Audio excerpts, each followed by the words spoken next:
e-booknya ya. Oke, golok dan bukan golok. Ya, saya tidak bawa bukunya karena cuma dapat satu, itu pun nyuri. Kan tidak dikirim sampai sekarang. Penulisnya pun Nggak dikirim. tidak. Jadi saya nyuri dari sebuah kegiatan, ada buku saya ambil. Oke.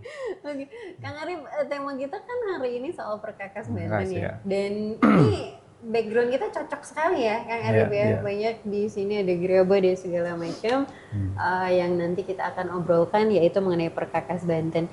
Sampurasun sahabat podcast. Hari ini saya bersama Kang Arif Sanjaya dan beliau lebih suka diakui sebagai seorang penulis.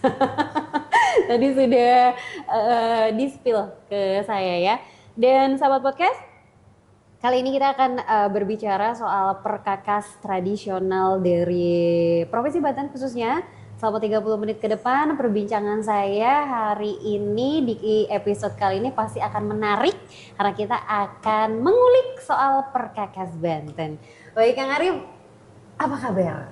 Alhamdulillah baik. Pertama kali bertemu dengan Kang Arif. Mudah-mudahan obrolan kita nanti bisa bermanfaat dan menjadi inspirasi buat para generasi muda terutama Kang Arif ya. Baik, Kang Arif, kalau boleh saya tanya, jenis-jenis perkakas tradisional yang dikenal atau digunakan oleh masyarakat, terutama di Banten ya, zaman dulu itu apa aja sih sebenarnya Kang Arif? Ya, saya kan sebenarnya bukan peneliti sejarah tapi bukan berarti saya tidak membaca sejarah gitu.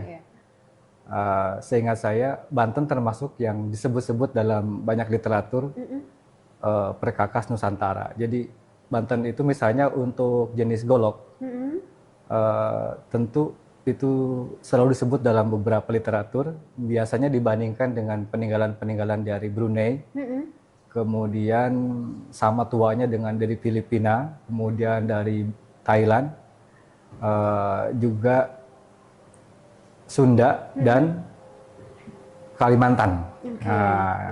Jadi Banten itu selalu disebut-sebut dalam urusan perkakas yang sebenarnya golongannya golongan parang gitu. Jadi golok itu biasanya disebut golongan parang. Kalau perkakas tertua logam ya itu yang saya tahu ya. Golok ya. Ya, tapi tentu setiap perjalanannya manusia mungkin tidak hanya membuat perkakas dari logam ya. Dari bambu, dari kayu, dari mungkin pecahan batu, dari kerang, karena ada kebutuhan kita semua sebagai manusia untuk punya alat bantu untuk katakanlah mengerik kelapa misalnya, mencongkel sesuatu, jadi perlu alat gitu ya. Jadi makna perkakas tidak harus logam kan. Betul. Bahkan mungkin kita bisa katakan AI itu udah perkakas sekarang gitu ya. Iya, betul. Perkakas modern ya Kang Arif ya. Perkakas. Jadi makna perkakas jadi sangat luas gitu ya. Yang dipegang dengan tangan, yang sekarang dikendalikan dengan instruksi coding misalnya, itu sudah bagian dari perkakas sekarang. Gitu. Ya. Menurut Kang Arif, selain tadi yang disebutkan ya Kang Arif ya, dipengaruhi dari mana saja sih sebenarnya perkakas dari Banten ini, Kang Arif? Saya kira itu tidak ada jawaban logisnya, kecuali setiap manusia memang perlu alat gitu aja. Jadi tanpa pernah kita harus belajar ke bangsa lain, setiap kita memang perlu alat, jadi pasti akan membuat alat sendiri. Contoh sederhana, saya kan punya bengkel kayu di rumah itu. Jadi saya misalnya mengerjakan rak, saya butuh alat untuk mencongkel bagian ini. Nah, kan tidak ada jualannya. Jadi saya intuisi membuat pisau ukurannya begitu, harus begini gitu. Nah, awalnya juga karena saya senang main kayu, jadi saya banyak membuat perkakas tajam.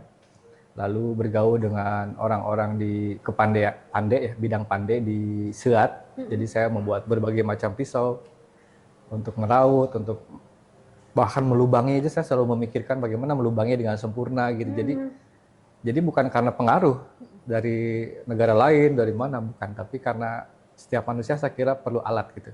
Kalau kita lihat misalnya di kampung-kampung, pasti orang punya alat tertentu kan, dan itu mungkin dibuat sendiri. Katakanlah tukang martabak punya pisaunya kok beda dengan pisau orang tukang sate ya. Jadi pasti dia merancang untuk kebutuhan dia gitu. Betul. Kang Arif, berbicara soal golok tadi ya Kang Arif ya. Kalau di Banten sendiri ada nggak sih golok yang tertua yang pernah ditemukan atau bagaimana Kang Arif? Ya, golok itu kalau memakai literatur peninggalan kolonial itu nampak di gambar bendera Sultan sendiri kan, di situ ada golok ya. Berarti kiri kanan itu kan golok yang beda model, satu model kembang kacang, satu lagi model apa sebutnya apa, saya lupa namanya. Jadi ada yang siapa yang tahu? Saya lupa tiba-tiba. Ada kembang kacang, satu lagi ada yang lurus, bilah bawahnya ada yang melenting gitu. Iya. Nah itu dua-duanya sudah muncul. Jadi golok itu memang awalnya perkakas, tapi digunakan sebagai simbol perlawanan juga, simbol kebanggaan gitu, iya. Simbol wilayah gitu. Dan saya kira yang ciri khas dari Banten yang sebut golok itu cuma dua itu sebenarnya. Sisanya kan bukan golok, makanya saya mengarang buku tuh golok dan bukan golok, karena sisanya itu adalah bedog, adalah kopak dawing, hambalan misalnya. Jadi setiap benda itu, setiap bilah itu punya namanya sebenarnya. Tidak semuanya, tidak semua kita bisa sebut itu golok. Candung namanya, saya baru ingat ya. Satu kembang kacang, satu candung. Banten cuma punya dua golok ini, yang sebut golok ya itu gitu. Sisanya bukan golok. Oke. Jadi kalau semisal yang tidak berbentuk seperti itu berarti ya, bukan golok dari Banten ya? Bukan golok dari Banten. Di Banten sendiri disebutnya bukan golok, tapi misalnya bedog, apalagi ya sebutnya, ada lagi saya lupa, kopak dawing misalnya, dan macam-macam lagi nama jenis itu. Jadi tidak semuanya harus disebut golok. Golok hanya ada dua pokoknya. Yang tadi Kang Arif sebutkan ya.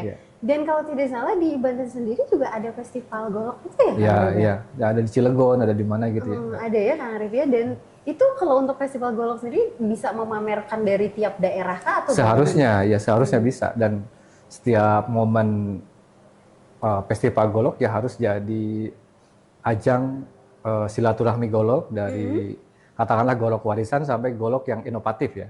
Karena golok warisan Banten itu kan golok sulangkar ya.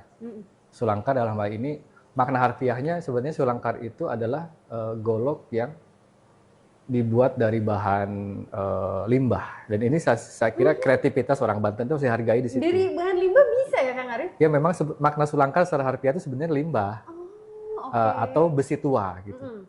Besi tua itu kenapa istimewa? Karena karbonnya sudah stabil, karena itu hasilnya selalu lebih bagus daripada limbah baru. Misalnya ada mobil baru, pernya diambil misalnya, Kijang Innova yang baru diambil dibuat golok, itu kurang bagus secara teori karbon ya, karena belum stabil. Kalau sulangkar itu kan biasanya sulangkar itu besi ranjang dicampur dengan per kendaraan apa saja, dia diolah lagi, jadi dia sebut istilah sekarang sebenarnya jadi paduan gitu ya, logam paduan. Nah itu diolah sehingga ada corak, karena ada beberapa jenis logam di situ, sehingga keluar batiknya. Dalam tradisi Suriah itu sebut Damaskus. Kalau Damaskus kan ratusan kali pelipatan sehingga menghasilkan motif yang mereka inginkan. Kalau Banten kan tidak ratusan kali. Gitu ya, Kang Arif. Kalau di Banten sendiri ya, ada nggak sih pengrajin golok ini membutuhkan proses-proses khusus untuk membuat perkakas atau golok seperti itu? Saya lihat di YouTube atau beberapa bacaan ada beberapa sumber yang menerangkan sisi mistis ya. Kita bicara ke situ kan. Ya, tapi yang kebetulan saya riset jadi buku saya itu tidak itu ya. Tapi saya lebih banyak meneliti bagaimana masyarakat Seat khususnya itu bisa tetap memproduksi, bahkan bisa hidup dari golok. Dan mungkin kaget juga ya pemirsa itu bahwa satu bandar kecil itu bisa belanja bahan limbah itu bisa 8 sampai 12 ton. 8 sampai 12 ton. Itu bisa menghasilkan berapa banyak, Kang Arif? Ya banyak, itu susah dihitungnya ya. Karena kan kecuali kalau kita bakukan bahwa semua limbah itu sama, maksudnya kan mereka cuma menghitung limbah itu ton gitu ya. Dan itu kan bisa jadi, kalau jadi pisau jadi ratusan, kalau jadi golok lebih sedikit, kurang lebih begitu. Jadi sangat menghidupi, buktinya mereka punya rumah, bahkan punya mobil. Mereka bahkan kekurangan stok. Kekurangan stok, misalnya di bulan Mulud atau bulan Ramadan, permintaan tetap kencang, sementara produksi di Sehat itu sedikit. Bahkan banyak yang tidak bekerja di Pandai gitu. Jadi mereka kekurangan bahan tuh, kekurangan. Sementara permintaan banyak.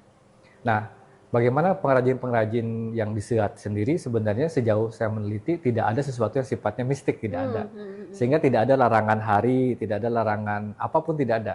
Bahkan malam pun mereka sampai jam 11 malam masih nempak. Masih nempak. Ya, tidak berisik karena mereka gunakan babadak ya. Babadak itu dari kayu nangka biasanya. Lalu paron itu yang logamnya ditempel ke babadak itu sehingga suaranya seperti kentongan. Bukan justru seperti itu suaranya ya, Kang Arif ya? Bukan suara logam dengan logam. Dan di bawahnya ada bantalan karet, ada rumput gitu ya. Dan itu dalam lubang. Jadi kalau siang-siang ini kita ke Sehat itu malah ngantuk mendengar suara itu. Karena kayak di Nabobo kan, tong. Berbalas-balas kan beberapa bengkel kan. Jadi ngantuk, tidak berisik gitu. Sama podcast menarik ya, pasti sama podcast juga baru tahu. Saya pun baru tahu dan ternyata proses pembuatannya seperti itu. Tidak mengganggu sama sekali Kang Arif ya. Tidak mengganggu ya. Kang Arif, kalau di Banten sendiri, di daerah mana sih pengrajin yang paling banyak membuat itu? Hasil pelacakan teknologi misalnya Google Map itu melacak paling banyak memang daerah Sehat. Dan kalau saya tadi malam coba searching karena mau ke sini. Saya coba masuk ke ChatGPT menjawab Sehat. Sehat. Jadi Sehat itu nomor 1.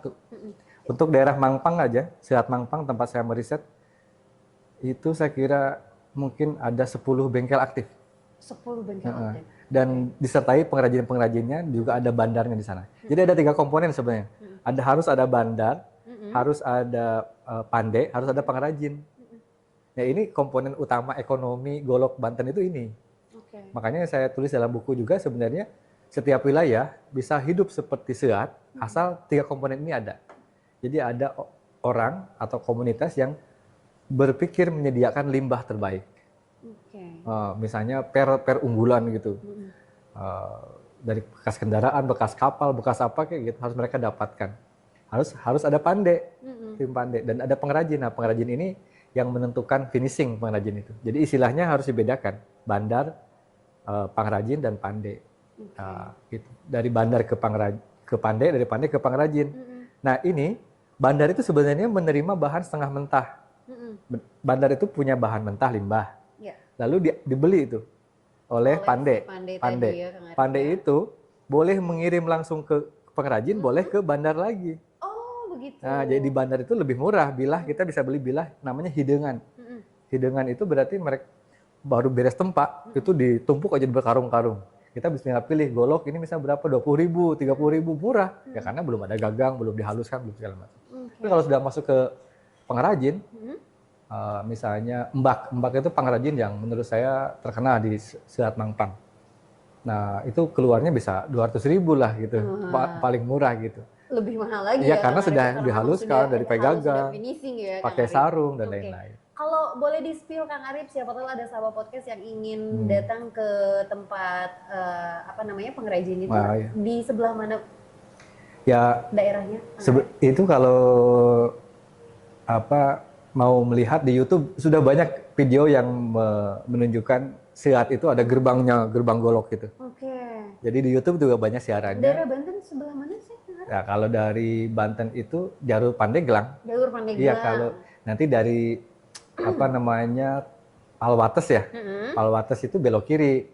Atau kalau dari Pasar Baros itu lewat Jengjing namanya. Lewat Pasar Baros sedikit. Bahkan mungkin lewat Maja juga Jaha bukan Maja. Jaha lewat.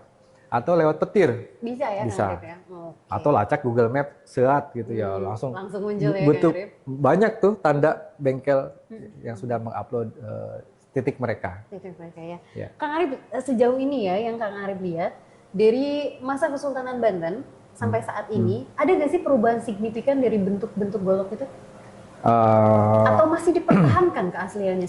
Kalau golok ya tidak banyak berubah ya. Definisi golok ya itu bentuknya.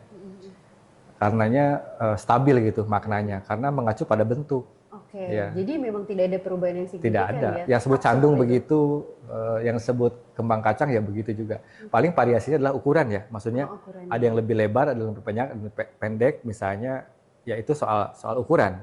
Karena ukuran tidak mengubah makna kan. Misalnya katakanlah saya punya patung kuda sebesar gelas ini, tetap aja kuda kan, meskipun kecil. Sama misalnya golok kembang kacang dibuat gantungan kunci sebesar begini saja, seukuran jari, tetap saja itu golok. Karena modelnya. Hanya ukurannya saja ya Kang Arifnya, tapi kalau untuk sejauh modelnya golok sebut golok. Gitu. Kang Arif minum dulu. Nah, jadi golok itu ya model. Kang Arif, menurut Kang Arif sendiri, si golok ini atau perkakas-perkakas ini ada nggak disebutkan literaturnya sebagai simbol simbol simpenan? Iya, seperti itu. Punya nilai magis tersendiri gitu. Oke. Jadi golok itu kalau secara apa ya? Ada 3 kategori untuk menyebut fungsi ya. Jadi pertama, golok itu ada jenis gablogan namanya. Gablogan itu untuk, mungkin secara nama disebut gablogan itu karena untuk dipakai kerja keras, gablog gitu ya. Blog gitu ya. Betul. Nah, gablogan ini dibuat dengan tempaan yang tidak sangat keras, supaya dia bisa diasah oleh para pemiliknya. Nah, gablogan itu untuk kerja sehari-hari.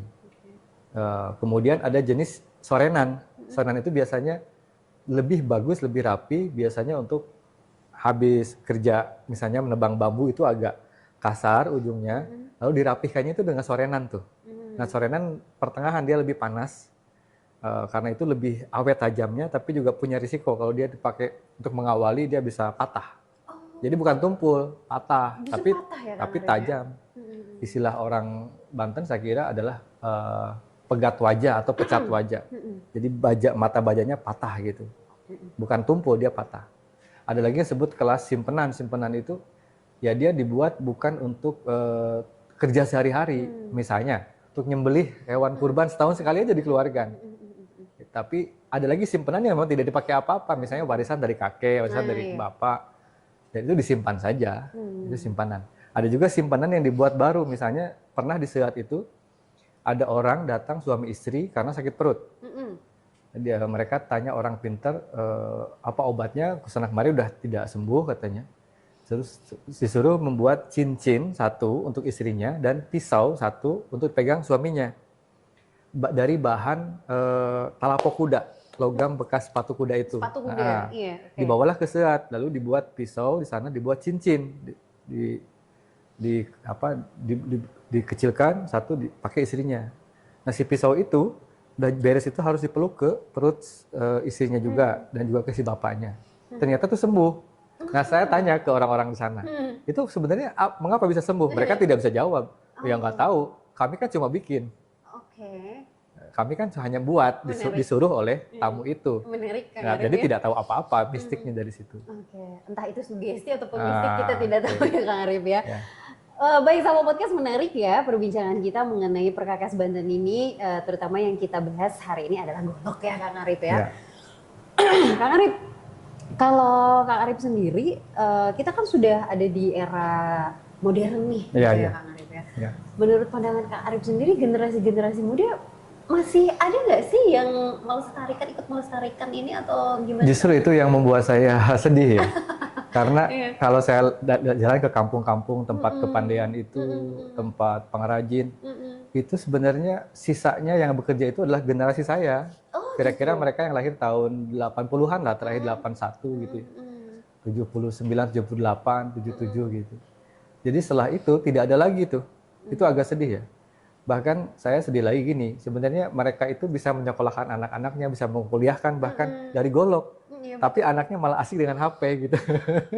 Anak-anaknya tidak bisa bikin lagi gitu. Betul. Jadi saya tidak pernah temukan di bengkel-bengkel itu, di pandai-pandai itu, anak muda nggak ada. Misalnya anak usia SMA, SM tidak ada. Bahkan saya merangsang mereka, saya bilang, kalau kalian tidak bikin golok, paling tidak memasarkannya, enggak juga. Enggak juga ya. Bikin konten kayak misalnya tentang ayah kamu bikin golok, enggak juga. Gitu. Betul loh Kang Arif, saya belum pernah loh menemukan konten soal golok itu belum ada loh. Ada tapi bukan orang kita gitu ya. Belum generasi muda belum ya Kang Arif ya. Nah, cuma saya pernah ketemu satu orang yang dia ternyata sudah punya bisnis dengan Singapura dan Padang, Medan. Jadi dia ngambil di salah satu pengrajin dari bahan baja modern. Dalam hal ini mereka gunakan bohler atau D2 nama logamnya, buatan Swiss. Lalu dibuat di bengkel itu dan itu dijualnya ke Padang, ke Singapura dan harganya luar biasa. Misalnya di kisaran 3,5 juta paling murah sampai 5 juta gitu. Nah, itu ada tapi cuma satu orang yang saya temukan. Anak muda gitu. Anak muda baru satu orang. Mudah-mudahan nanti ada sama podcast yang tertarik ya kan Arif ya. Setelah menonton podcast kita ini untuk ikut juga melestarikan salah satu budaya dari Banten ya Kang Arif ya. Kang Arif, memang sesulit itukah membuat golok sampai para generasi muda ini tidak tertarik kelihatannya gitu? Untuk ikut melestarikan. Enggak, saya kira ada imajinasi yang dibangun secara salah oleh pendidikan ya. Jadi guru, mungkin sekolah, mungkin orang tua sendiri selalu mengajarkan kepada anak-anak itu, kamu jangan seperti bapak gitu. Si bapak itu lupa bahwa dia bisa bangun rumah, bisa umroh, bisa haji, bahkan bisa punya sawah, bisa nyekolahin anaknya dari golok. Jadi saya lihat, misalnya ada saya lupa. Ada satu warung kecil, bandar kecil lah gitu. Yang dia punya toko, dia jadi bandar, dia nyekolahin anaknya ke Untirta bahkan. Kemudian anaknya tidak bisa bikin golok tuh, anaknya. Ya, kalaupun saya ingat saya tidak akan sebut namanya.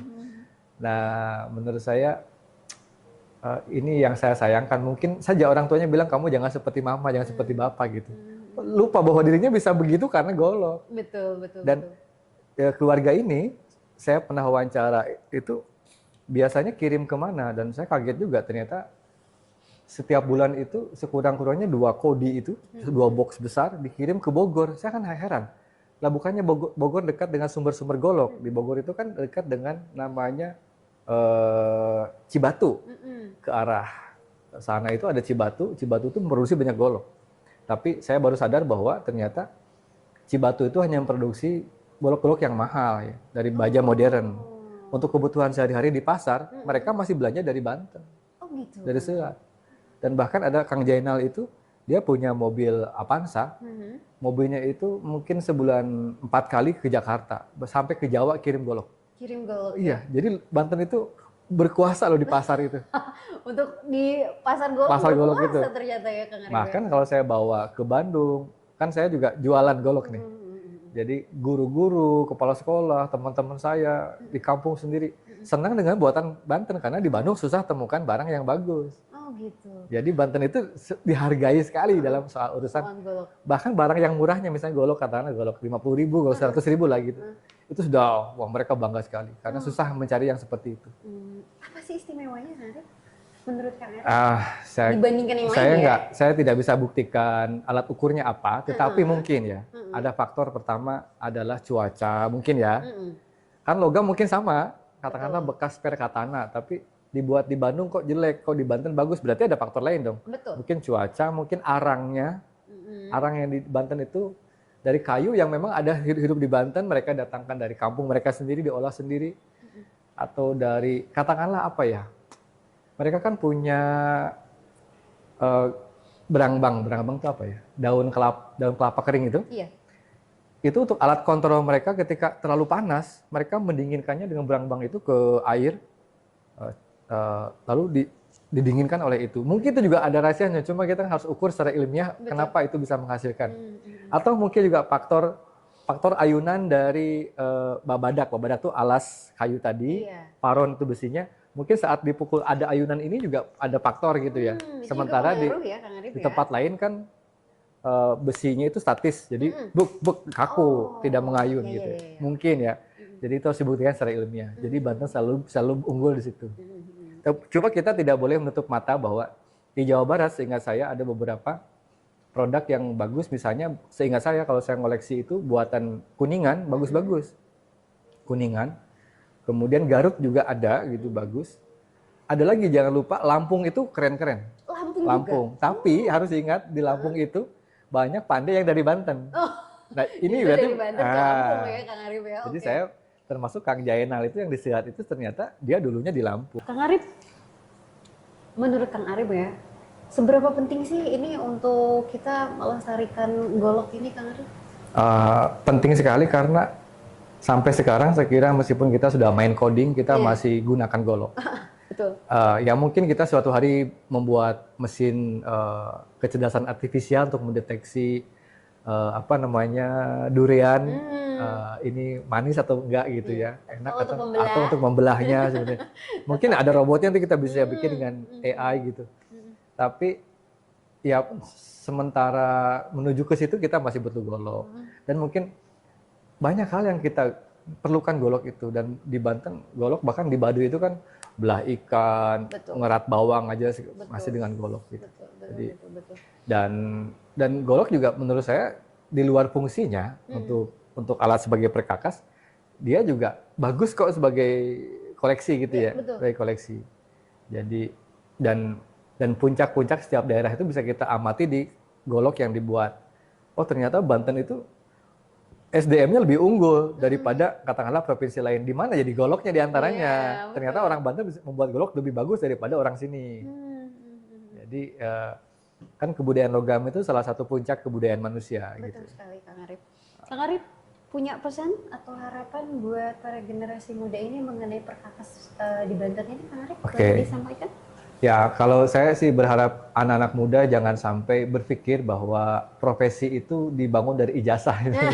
Tapi menurut saya profesi yang baik itu adalah membangun inovasi dari apa yang sudah dikerjakan oleh leluhurnya gitu, oleh orang tuanya. Jika misal orang tuanya masih dengan palu keringetan gitu, mungkin anak-anak muda sekarang dengan modal kemampuan mereka di STM sudah bisa merancang mesin hidrolik dengan dinamo, jadi kerja lebih cepat dan melayani pasar dengan lebih cepat juga. Kemudian saya kira saingan besar internasional itu untuk kebutuhan pisau misalnya tentu saja Jepang. Jepang kan menjuarai pisau ya. Hampir semua chef, semua urusan kerestoranan, memasak itu Banten Jepang juaranya. Paling tidak jadi ukuran itu Jepang kok bisa gitu. Nah berarti Banten juga anak-anak muda bisa membangun inovasi melalui riset kebutuhan orang-orang di dapur itu. Untuk sayuran itu membayangkan pisau jenis apa, modelnya seperti apa, ukurannya seperti apa. Untuk daging seperti apa itu dengan merancang kebutuhan itu sehingga kita anak-anak muda bisa menurunkan berbagai macam desain, belajar dari Jepang. Jepang itu kira-kira untuk kebutuhan dapur perlu ada 40 jenis pisau. 40 jenis pisau, oke. Ya. Paling tidak standarnya 20 lah gitu. Tapi gila gitu, mereka tradisi pisaunya luar biasa. Nah Banten belum ke situ. Pisau Banten itu kan kurang lebih modelnya hanya satu. Kalau Jepang kan, wah gitu. Banyak ya. Untuk ikan begini, untuk daging ini, untuk bawang-bawang ini, untuk buah lain lagi, untuk sayuran lain, macam-macam. Nah, anak-anak muda saya kira bisa mengeksplorasi itu. Oke. Nah, Sabo Podcast mudah-mudahan ya, Kang Arif ya, untuk Sabo Podcast yang telah menyimak podcast kita kali ini ada yang terinspirasi dan mengeksplorasi lagi jenis-jenis pisau ataupun golok dari Banten ya Kang Arif ya. Mudah-mudahan ada. Kang Arif terima kasih ya. Luar biasa sekali perbincangan kita, saya jadi bisa tahu yang namanya golok. Ternyata ada. Ya, tidak hanya golok dan pisau, ada macam-macam arit buatan Banten. Ya, perkakasan luas sekali. Luas sekali ya. Arit saja macam-macam. Oke, ternyata banyak sekali macam-macamnya ya, sahabat podcast, dan mudah-mudahan ini bisa menginspirasi terutama generasi-generasi muda. Mudah-mudahan bisa menjadi bahan inspirasi untuk bisa mengembangkan lagi potensi budaya dan juga tradisi yang ada di Provinsi Banten khususnya. Saya ucapkan terima kasih Kang Arif. Mudah-mudahan nanti kita bisa bertemu di lain waktu dengan tema yang berbeda ya. Dan sahabat podcast, saya juga ucapkan terima kasih untuk Kementerian Kebudayaan, untuk Dinas Kebudayaan dan Pariwisata Kabupaten Lebak, dan juga DAK Museum Multatuli tahun 2025. Sampurasun. Terima kasih ya. Soal goloknya, mudah-mudahan nanti bisa